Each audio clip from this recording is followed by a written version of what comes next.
Oral cancer doesn't get much attention, but it kills more Americans each year than cervical cancer, prostate cancer, or skin cancer. Colleen Zenk Pinter, who's played Barbara Ryan for almost 3 decades on CBS's As the World Turns, has been fighting oral cancer for the last 7 months. Good morning. Good morning. This is the first time you're telling your story, Yes, and to raise awareness about this cancer that most people don't really consider.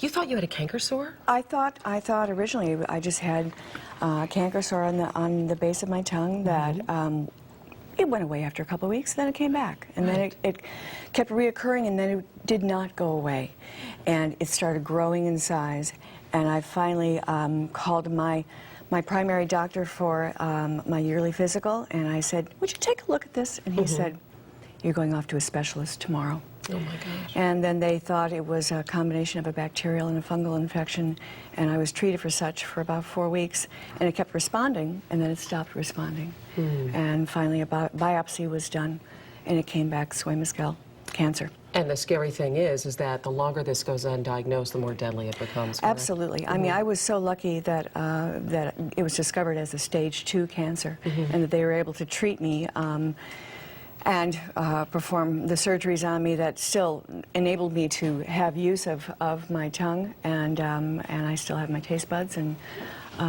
but it's a very, very invasive kind of procedure that you have to go through. You went through several surgeries and actually had to have about half of your tongue reconstructed. Yes, is that correct? That's correct. The surgery was they actually removed the lower part of the right side of my tongue, leaving just the surface and the taste buds, and then reconstructed it with an area from the left side of my tongue.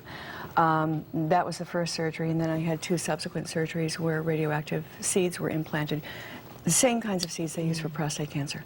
I'm listening to you talk only because I know your story. I can tell a little bit. Let's play a clip of you on the show, because some fans actually they've been aware of this for quite a while. Right. So let's take a look.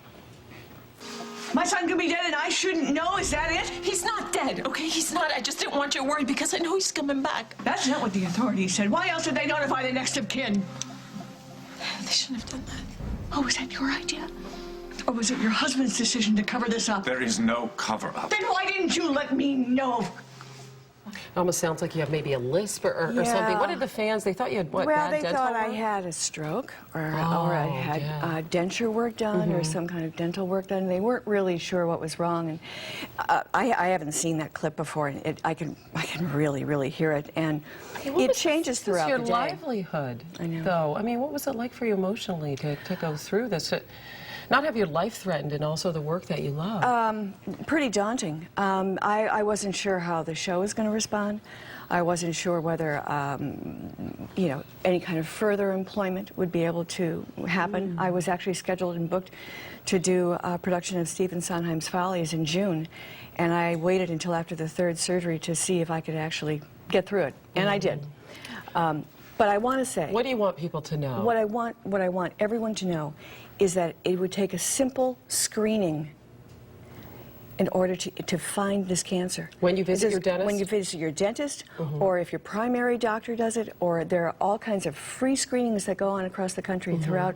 I know there's a free screening in Atlanta this weekend. So ask your dentist Talk for to your this. dentist. Be proactive. Your dentist should be giving you an oral cancer screening every time you get your teeth cleaned. And a lot more women are getting this now than used to. Well, this is the problem, because there's a connection now with the HPV virus, and they have found that I have absolutely no risk factors for this cancer, and the only thing that they were able to determine is that I am one of the carriers of the HPV virus, and this is HPV-caused cancer.